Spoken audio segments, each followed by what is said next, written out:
I don't know. It's been a minute since I've done this, but I used to do it all the time. Welcome.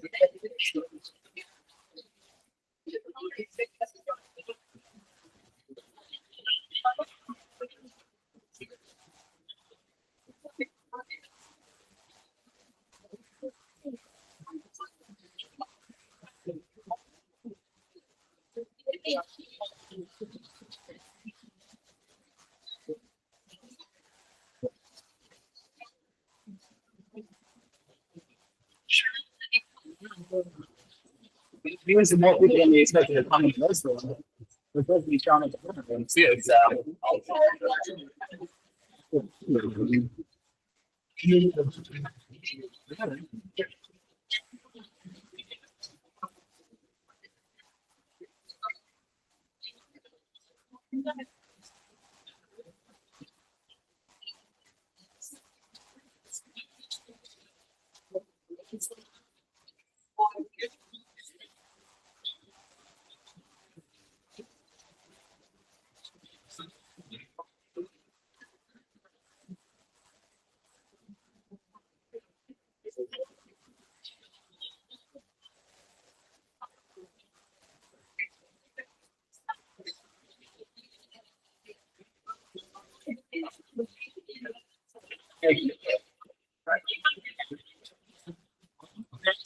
Yeah, as all other day. You changed into your fancy shirt. Yes, I did.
Thank you.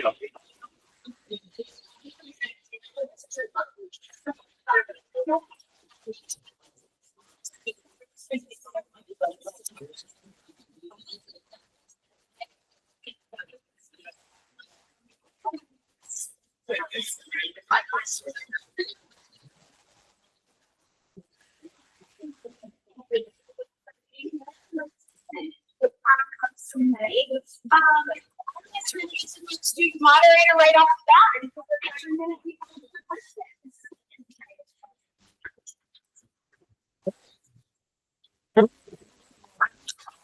We're thrilled to have you for this important interview as we hear from our candidates and for our candidates for the executive director position.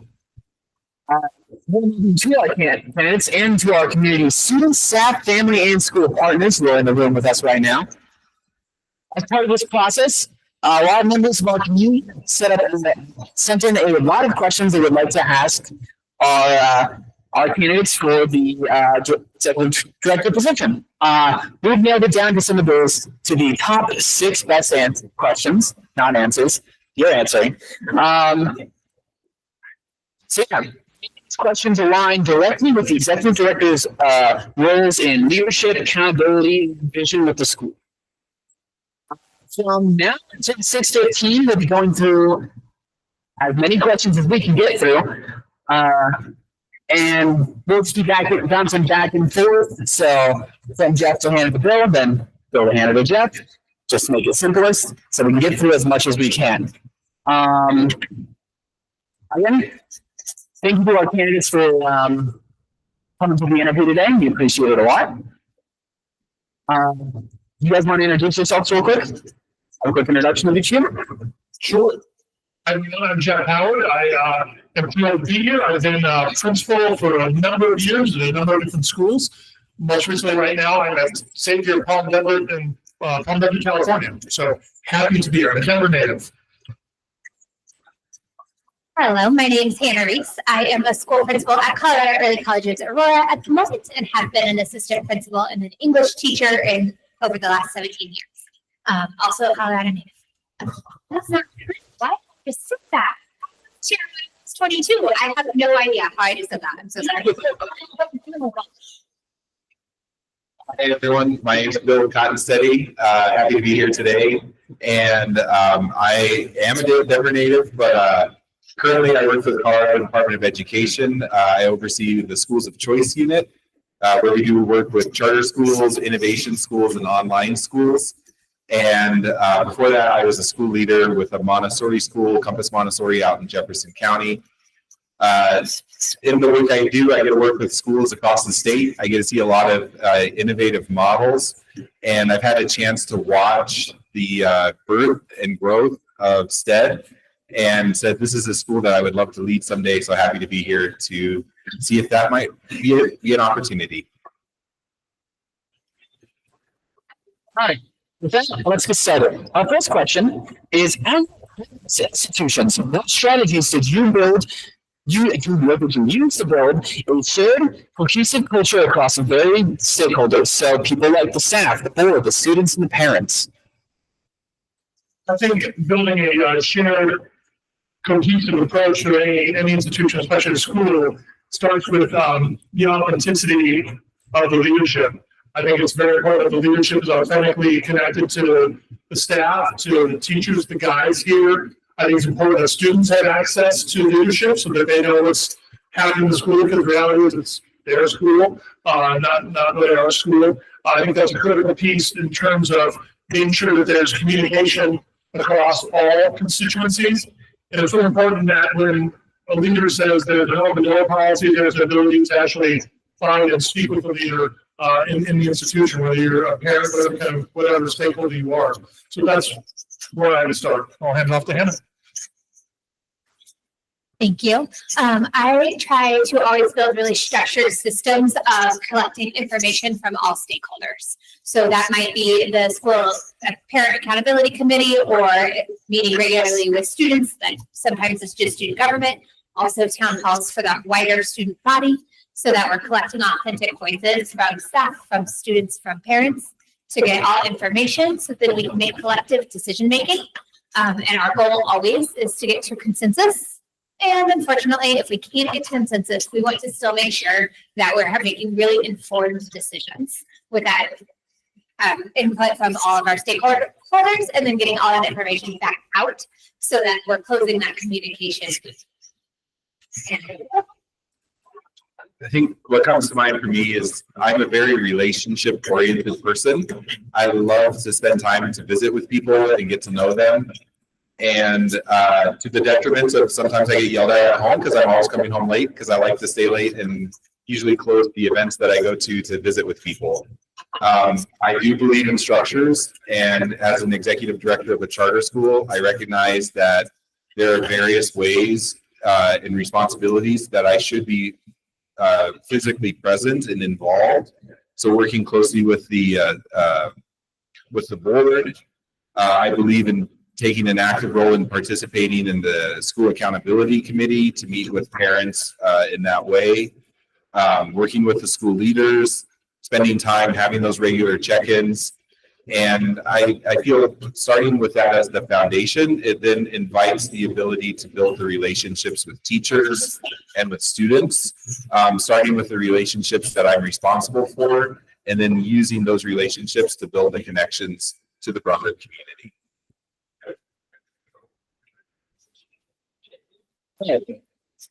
Our next question.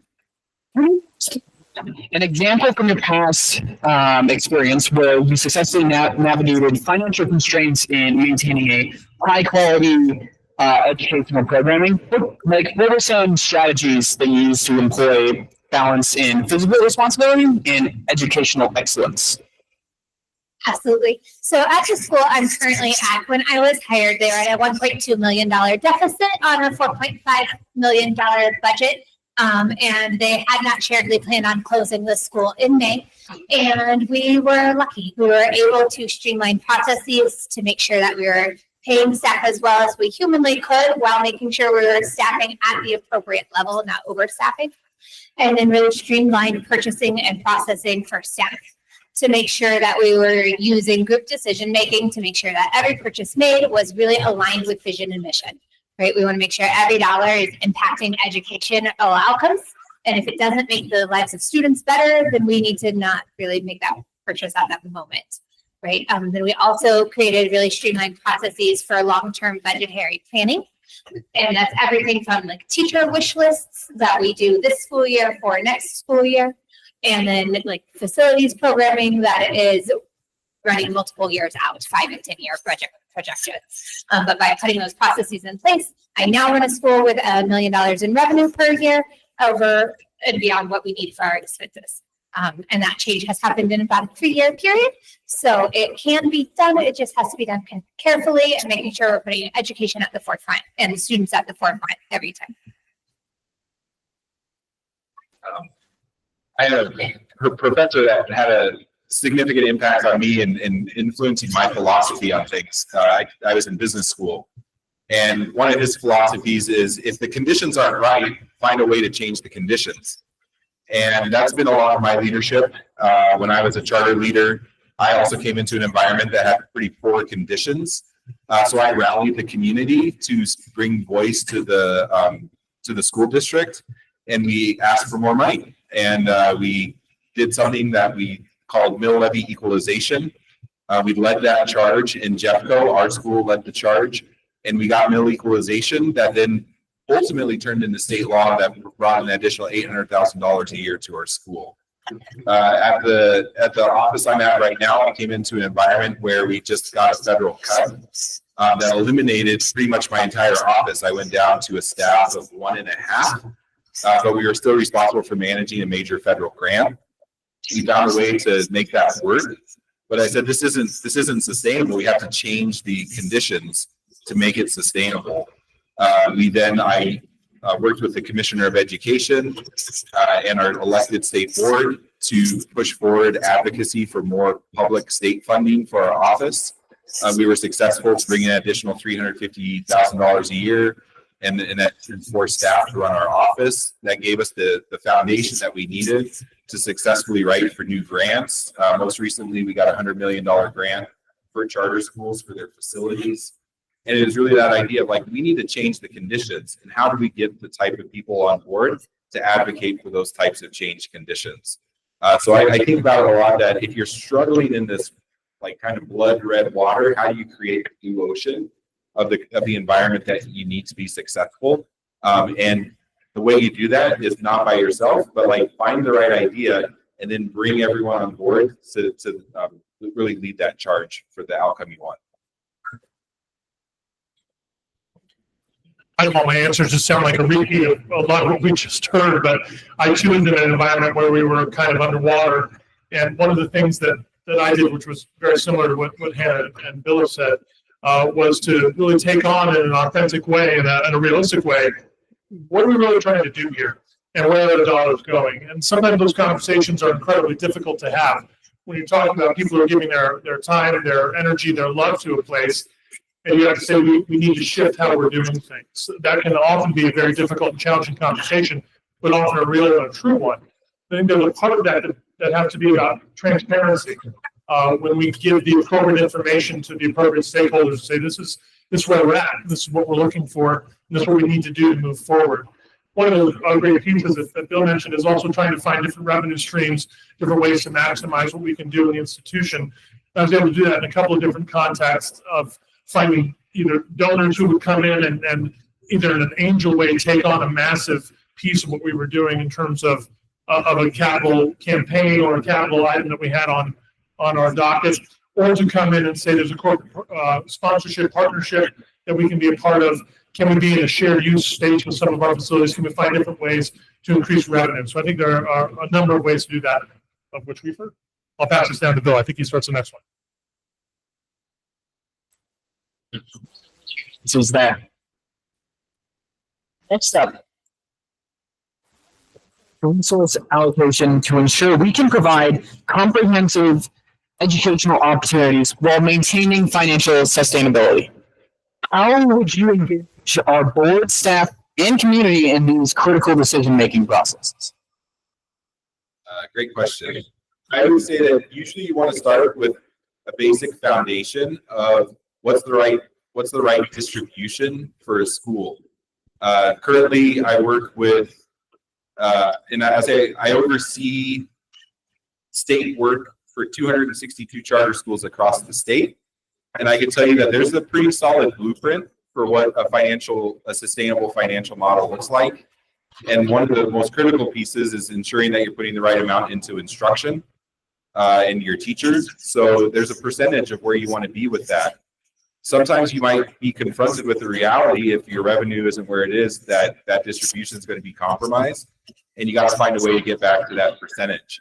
And again, really saying that in those conditions, if there's a strategy, there's a vision for where you get to, and if people and you do a public collective process for identifying that strategy, you get the buy-in and you get the belief that I trust this person to guide us to where we need to be, and if we work together, we can get to that outcome. That you'll hold on to the core people who are there to make that happen. I believe that that's what we were able to do at the Montessori school I was at.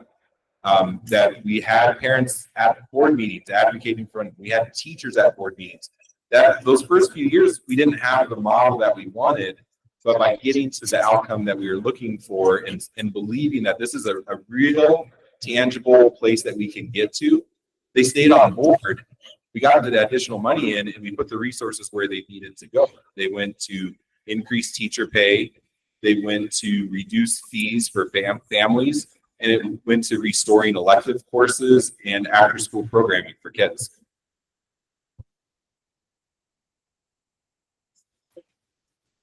I think there are two things that really leap to mind for me. One is being sure that the right people around the table having conversations about what the priorities are, that you are being sure you're involving the right stakeholders in any conversation about what's going on in terms of where dollars go in the school. That's a critical piece of what I would see as important to addressing this. And the second piece is to be certain that things are mission aligned, that what we're spending our money on is what we say we're spending our money on. What our mission says we're doing is what we're actually doing.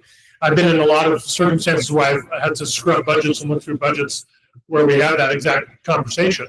Are we in fact spending money where we say we're spending money? What do we say our mission is, and where is that money going? And Bill for sure is right. There are rubrics that can lead you in those directions, and I think that's always a good place to start. But you have to be sure all that is also aligned with mission, and you have people around the table to make those right determinations when they need to be made. They both answered so well that I don't have a lot to add. So sorry. But I think the additional piece is if you have systematic structures of getting that feedback back from staff in particular, right? Board meetings allow for that structured feedback already and setting up those specific opportunities where we're getting structured feedback. That way we are getting all voices heard equally and not just the voices that happen to speak up would be the addition to both of the other pieces.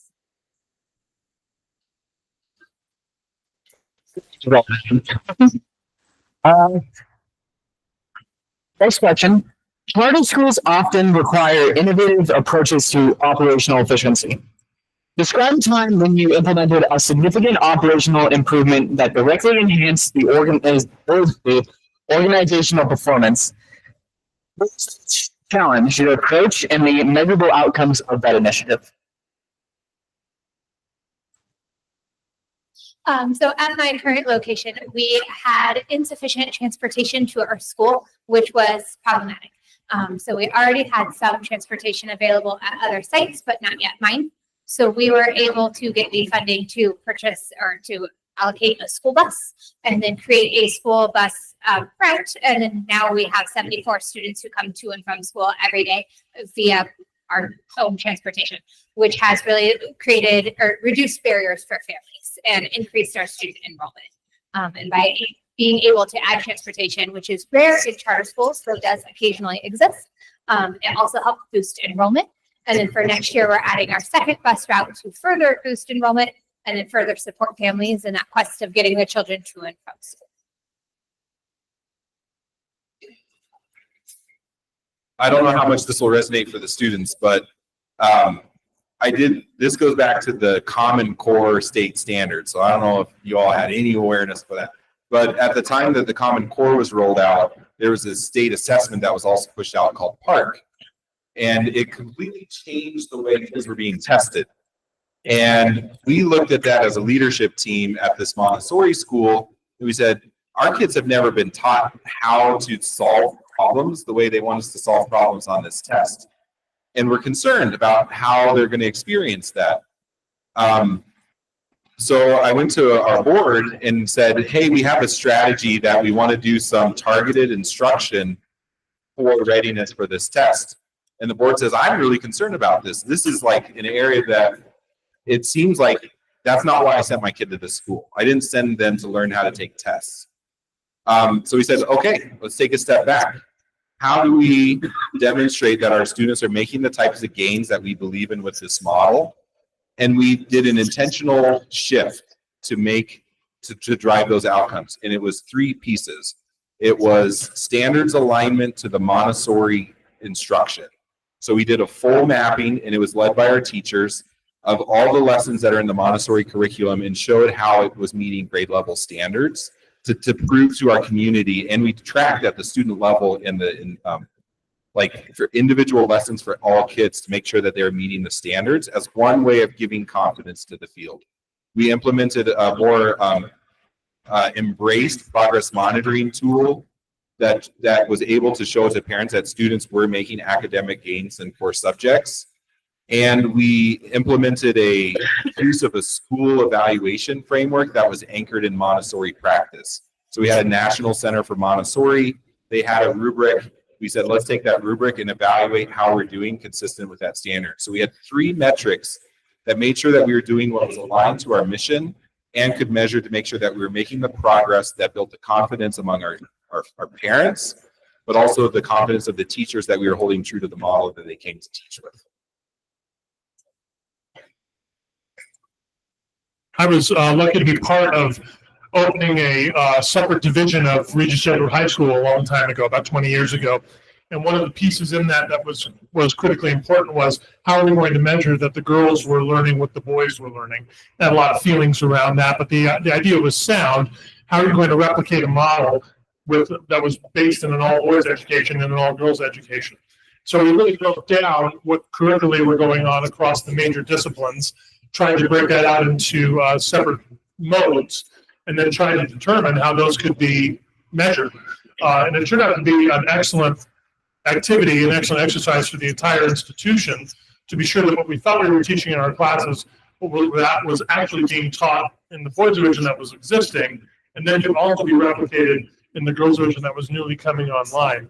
What won't surprise anyone that we found was one size doesn't fit all in a lot of these scenarios. So we ended up having a number of different mechanisms in place to be sure we were assessing progress, assessing activity, assessing the students' academic gains throughout the course of the years, the initial years the school was open. It was a pretty successful initiative. I think this will be the last question. The relationship between a charter school and its authorizer can sometimes be tricky. What do you believe are the key components of a healthy relationship, and how do you intend to build and foster that relationship? I think the first key component in any relationship, certainly with the authorizer, is transparency and clear communication. That you need to be able to establish a level of this is what we are, this is what we do, and this is what we know we have to do. There are pieces that, as a charter, we certainly have to meet for the district and want to be sure that we are timely and effective in our communications around that. But I think a lot of that goes back to having a good relationship with the district, being sure that we're in clear communication frequently about what we're doing and how that fits what the district wants us to do, and also be sure we are, as I said, timely and up to date in all the things that we need to report. I would agree. I think building strong relationships across departments with our district authorizer is vital. Yes, of course, with the liaison, but also with all of the other components and departments that affect day-to-day operations within the STED campus, and then making sure that those pieces of communication are happening and that every deadline is being met is a great way to then have the relationship, to have grace if ever you need it. And then we can call in advance and be like, oh my goodness, I'm so sorry. This one thing we totally messed up. Can we have 2 days of grace? And if we've met every other deadline on the last 30 of them, then it's easy to have that relationship where people say yes and are able to give that grace when needed. But we want to have consistent communication and positive relationships with our authorized.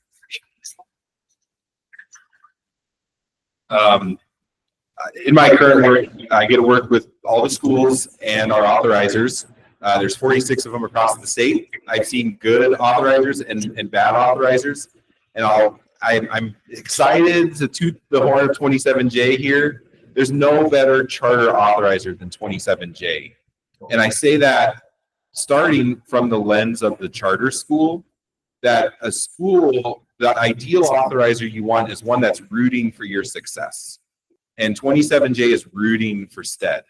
So you have that as a foundation, which is like you don't see that in a lot of other areas. So we're very, very fortunate in 27J to have that kind of environment for our charter schools. So I think from the parent side, that's the first thing you want to look for, someone that wants to see the schools succeed, and you have that here.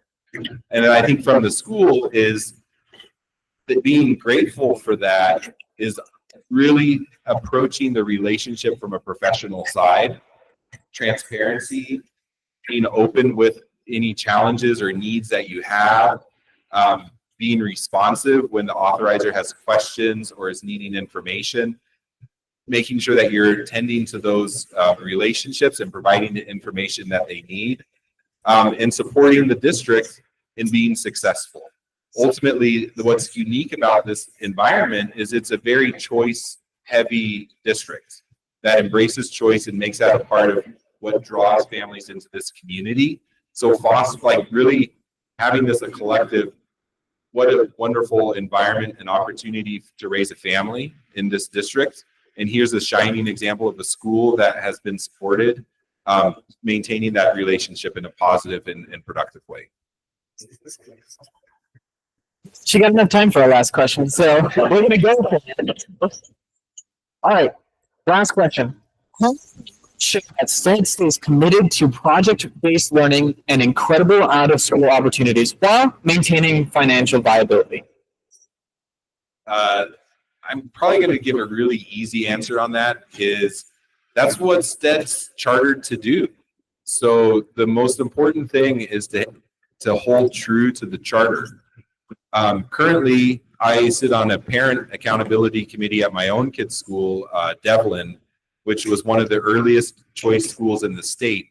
And they are very high performing and a very effective school. And what has made them so effective is how dogmatically they maintain adherence to their founding document. This is what the school was created to do, and we implement consistent with that document. For STED, it's really the same piece of there was remarkable design that went in to create this school, and that's what 27J gave the approval for implementing. So I think it's important that the school maintains a real dogmatic focus on what was agreed to and authorized. That doesn't mean that the school can't change, but when you go through a change process, it needs to be very intentional, and it needs to go through the proper channels so that it is enabled for the community.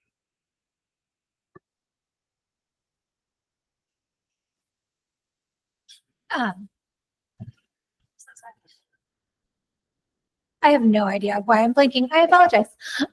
So I think really also focusing, in addition to what Bill said, on professional development for our guides to make sure that they are trained and have the resources available and necessary so that they can implement that project-based learning model and make sure that they have the skills that they need and the support that they need to make sure that they are able to do the learning outside of the campus as well as the PBL model within the campus, and then making, once again, those financial choices that are really well aligned to the vision and mission of the school.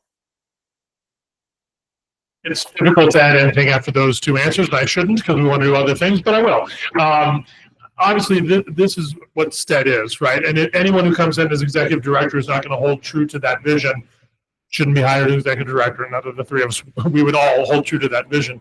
But being sure that that is, as Hannah said, connected to our financial priorities is critical. We've got to follow what the school is, and what the school is with a graduating class coming in a few months has been pretty remarkable.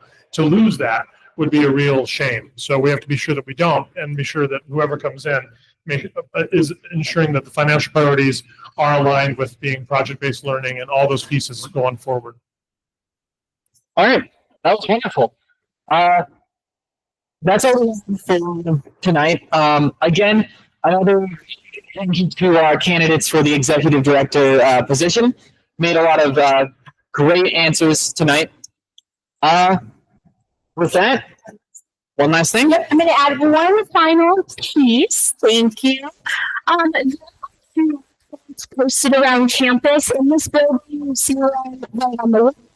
There's one by the door out here, and they are posted in the lobby at building 1, 2, and 3. If you scan the feedback QR code, well, you'll also be able to read the bios of our 3 candidates. But there's also a feedback form, and the board and the hiring committee would love your feedback. All of that feedback is coming together, and all of those pieces inform the board decision coming up in the next few weeks. So I would invite you to do our committee would be grateful. Thank you for your time, everyone, and enjoy exhibition night tonight.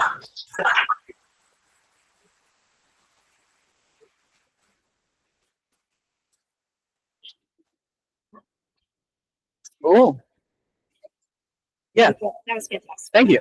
I don't know. I was kind of tripping on some words, so That was fantastic. oh, hi. On the board. Awesome.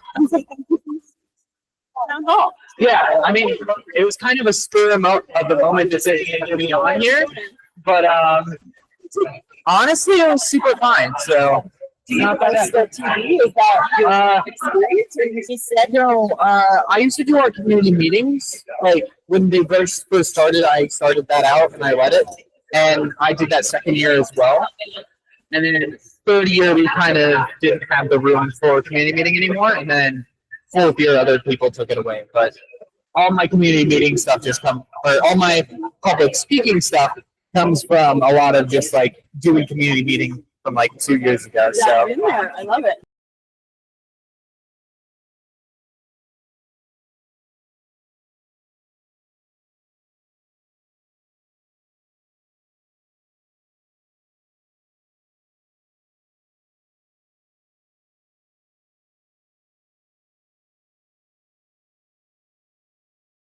more of a consistent structure going, it's a lot nicer experience. Yeah. Well, I'll tell you.